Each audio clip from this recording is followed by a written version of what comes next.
Welcome to Evizone Secure Messaging, also known as ESM. If you're a new ESM user, this video will guide you through the registration process in your initial use of ESM. Evizone Secure Messaging provides organizations and their users with some clear benefits. ESM has the simplest onboarding process for new users, which we'll be showing. ESM provides guest users with a full personal subscription.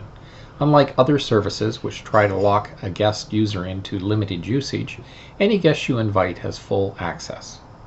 ESM is very secure. Correspondence is encrypted in transmission and encrypted at rest in Evizone's data centers. However, ESM has been built with organizations in mind. ESM business accounts provide for the optional archival of secure correspondence for business, legal, and regulatory purposes. Recent developments around the world are leading to a system where the use of secure messaging by business is only legal if the business is able to provide a record of such correspondence when they receive a legal request to do so. ESM is already there and can meet this requirement. Registration in ESM is simple. All new users will receive an email invitation either from an existing user, as in this case, or from a security manager who has added them to an organization's account. This email invite provides the login email address, a temporary password, and a link to start the registration process. The starting point for registration is copying the temporary password from your email invite and then clicking Let's Chat to start the registration process. This will take you to the ESM login screen. Enter your email address. Paste the temporary password and then click Login. Next, the Service Terms and Conditions Agreement will be shown. Scroll through the document.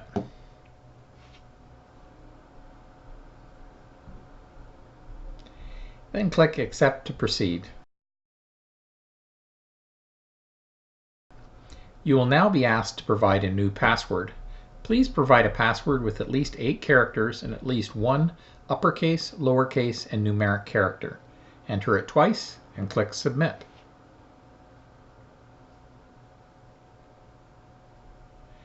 Next, enter your first and last names.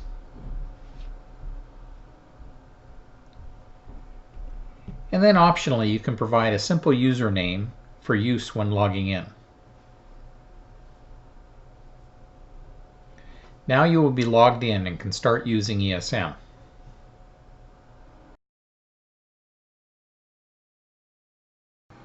When we first log into ESM, we can check for unread messages on the Chats tab. We can set our online presence to let others know that we're online. To open a chat, we simply click on the chat. Having read the message, I'm going to reply to Susan. The message box is at the bottom of the screen.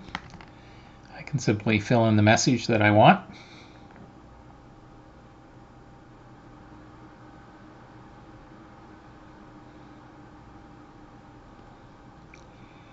And once the message has been written, I can hit return, or I can click the send button on the far right.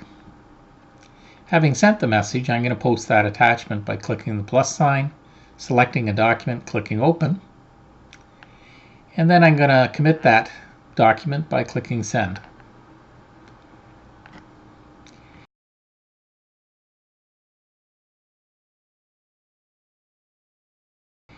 At any point once I've posted a message, I can make some changes.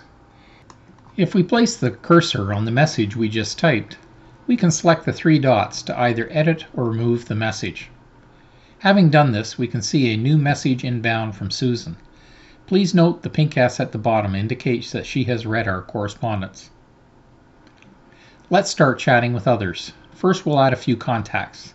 Select the Contacts tab and click the Add Contacts button at the bottom left. To invite a new contact to use the service, click the ESM invite. Just add their email address and then click Invite. However, first we'll check whether our contacts are already on the service. By typing their full email address, we can add them if ESM displays them below.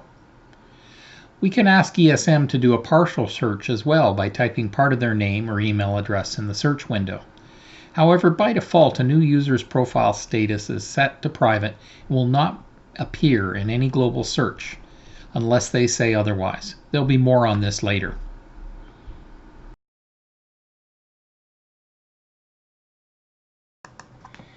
Each contact we add is added to the contacts list on the left.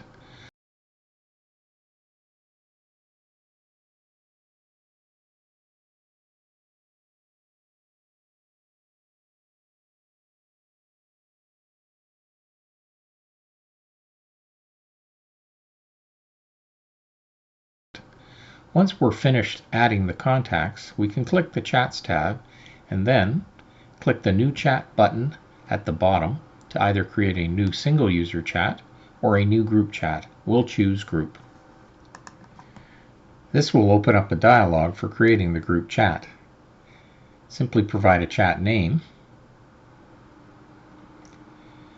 then select chat members from the contact names from your list of contacts.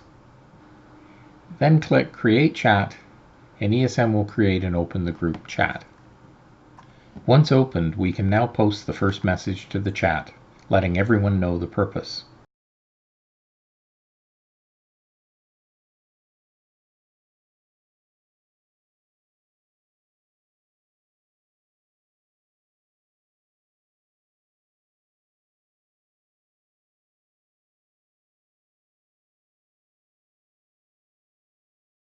As shown previously, we may choose to edit or remove a message. You can only edit a message within 2 minutes of posting it. Messages can be removed at any time.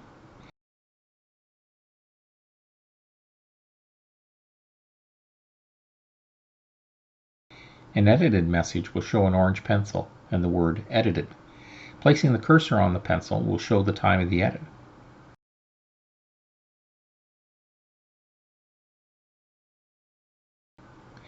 As the other members read the correspondence, this will be shown. Here we can see that Susan has read the message. We then get a return message.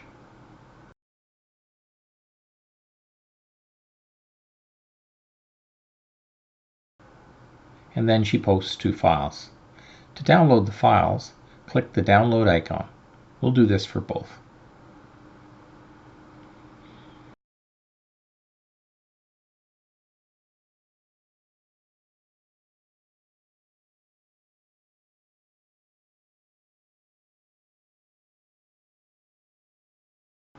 At the bottom, double-clicking on a download will open the file. If it's a PDF, it will likely open in a new browser tab depending upon your setup.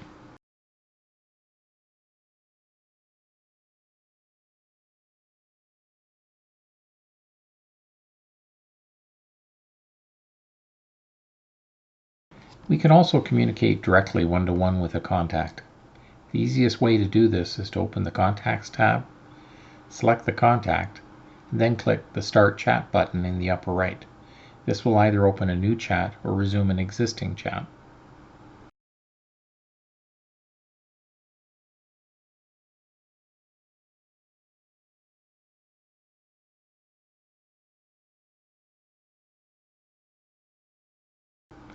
If we go back to the group chat, there are a few more things we can do there. Clicking on the upper right menu will display all contacts and attach files for the chat.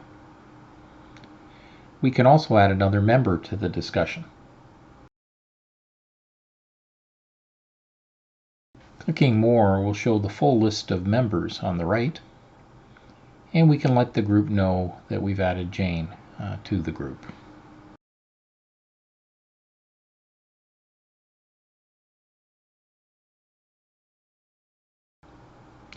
Clicking the X beside a current member can be used to remove them.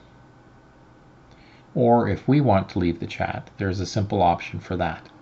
As discussions may occur over a long period of time and get quite long, search can be useful. Click the search button, enter a text string or phrase, and ESM will identify the occurrences.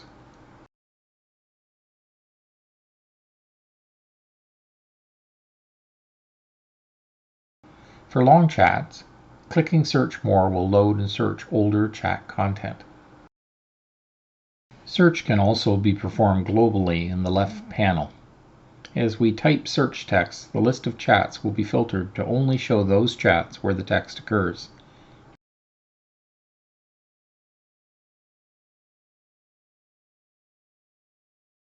This demonstration has shown the first use of ESM by a new user. We've shown how simple it can be to set up a one-to-one or group chat. We started this by showing how contacts can be added to the service and subsequently used to set up a group chat. Throughout, messages and files have been posted, and we've shown how simple it is to download and open files from a chat. As well, we've shown other capabilities such as search and the ability to edit or remove messages. Once you've performed these first basic moves a few times, you'll find that ESM is a simple and secure way of corresponding. As an ESM user, you may want to make some changes to your user account and preferences. We'll show this next. To access account information and preferences, click on your name. Profile status can be set to either private or public. The default is private. By default, ESM will notify you via email that you have correspondence in ESM. You can also ask for a daily report. If you want to change your user details and password, click the lock in the upper right. You can edit your account information. You can change your password. And for extra security, you can easily install and set up an authenticator on your mobile. After doing this, you will be prompted for a one-time code provided by the authenticator each time you log in.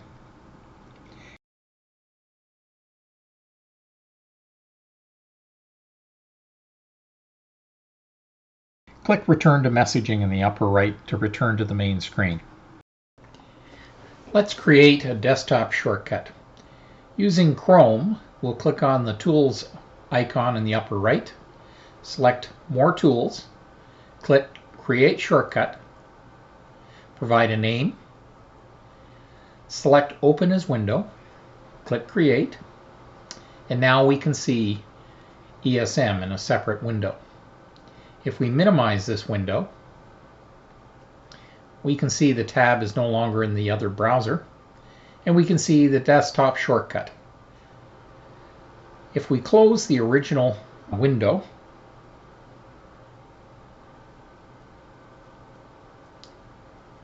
we can use this shortcut to start ESM quickly from our desktop. This concludes the ESM introduction.